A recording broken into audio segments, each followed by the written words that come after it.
Ey sirlarni va yashirin narsalarni, qabrdagilarni biluvchi Allohim, seni nuqson sifatlardan poklayman.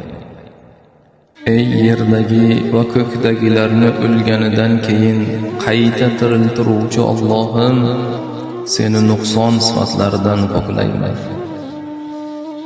Ey butun mahluqotlarni o'ziga qul qilgan Allohim, seni nuqson sifatlaridan poklayman. Ey boylikni, faqirlikni, mahzunlikni, sevgi va hodisalarni taqdir qilgan Allohim, seni nuqson sifatlaridan poklayman. Ey o'zida ofatlar va unutish hollari bo'lmagan Allohim, seni nuqson sifatlaridan poklayman. Ey zamonlarni, vaqtlarni, makonlarni yaratgan, yo'qdan bor qilgan Allohim, seni nuqson sifatlaridan poklayman.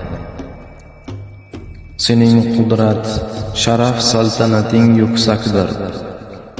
Sen zolimlarni sherigi bor, bolasi bor, xotini bor degan so'zlaridan yuksaksan, ko'p oliysan.